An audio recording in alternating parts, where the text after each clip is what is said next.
அதானி குழுமத்தின் மோசடி விவகாரம் விஸ்வரூபம் எடுத்திருக்கிறது. பிரதமர் மோடி மீதும் குற்றச்சாட்டுகளை அடுக்கிறது காங்கிரஸ். ஆதாரம் இல்லாத குற்றச்சாட்டு என்கிறது பாஜக. அமெரிக்காவில் ஒரு சட்டம் இருக்கு. அமெரிக்காவில் என்ன சொல்லுதுன்னா, அந்த ஊர்ல யாராவது பணம் ரைஸ் பண்ணி வெளியூர்ல கரப்ஷன் பண்ணா அவங்க மேல நீங்க கேஸ் போடணும் அப்படின்னு ஒன்று இருக்கு. நம்மால் பில்லியன்ஸ் ஆஃப் டாலர் அங்கே பாண்டு மார்க்கெட்ல போட்டு பணம் ரைஸ் பண்ணி இருக்கிறார். இன்ஃபேக்ட் இந்த கம்ப்ளைண்ட் வரத்துக்கு ஃபியூ ஹவர்ஸ் முன்னாடி கூட ஒரு 300-400 மில்லியன் டாலரு அவர் வாங்கியிருக்கிறார். இப்போ US district court Eastern District of நியூயார்க்கில் இந்த கேஸ் போடப்பட்டிருக்குது. என்ன சொல்கிறாங்கன்னா, இது ஃபர்ஸ்ட் அதானி பேர் மட்டும் இல்லை, அதானி, சாகர் அதானி அண்ட் பல பேர் மேலே இந்த case foreign corrupt practices act FCPA மூலமாக இந்த கேஸை ஈஸ்டர்ன் டிஸ்ட்ரிக்டில் போட்டிருக்காங்க.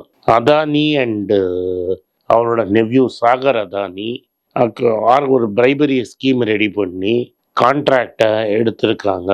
மார்க்கெட் ப்ரைஸோட ஜாஸ்தி விலையில் கான்ட்ராக்ட் எடுத்து அதானி கிரீனுக்கும் அசூர் பவருக்கும் லாபம் கிடச்சிருக்குங்கிறாரு. அதுக்கப்புறம் அசூர் பவரை சேர்ந்த சிரில் கெபனேஸ் அப்படிங்கிறவரும் இந்த அசூர் பவரில் இருக்கிறவரும் இந்த பிரைபரி ஸ்கீமில் இருந்திருக்காங்க.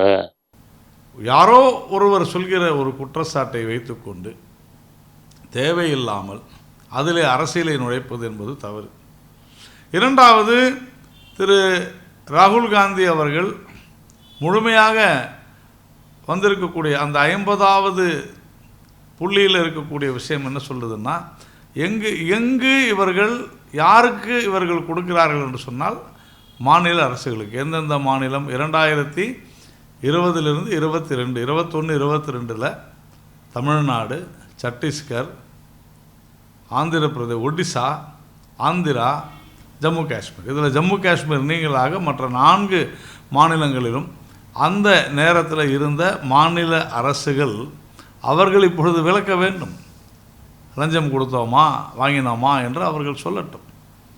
நம்முடைய நாட்டை குறைத்து மதிப்பிட்டு நம்முடைய நாட்டில் இருக்கக்கூடிய மாநில அரசுகள் மீது அமெரிக்காவை சேர்ந்தவர்கள் பழி போடுகிறார்கள் எனும் பொழுது அது தவறு என்று வாதாடாமல், அந்த குற்றச்சாட்டில் உண்மை இருக்கிறதா இல்லையா என்று தெரியாமல், ஏதோ அமெரிக்கர்கள் சொல்வது தான் சரி என்பது போன்ற அந்த நீதிமன்றத்தில் சொல்வது என்னவென்றால் இதெல்லாம் குற்றச்சாட்டு தான், இவர்கள் யாருமே குற்றவாளிகள் இல்லை என்றெல்லாம் அதில் சொல்லியிருப்பதை கூட தெரியாமல் உடனடியாக அவர் கைது செய்யப்பட வேண்டும் என்று சொல்லியிருப்பது இந்த நாடு வளர்கிறது என்பதை ராகுல் காந்தியால் பொறுக்க முடியவில்லை என்பதாகத்தான் பொருள்.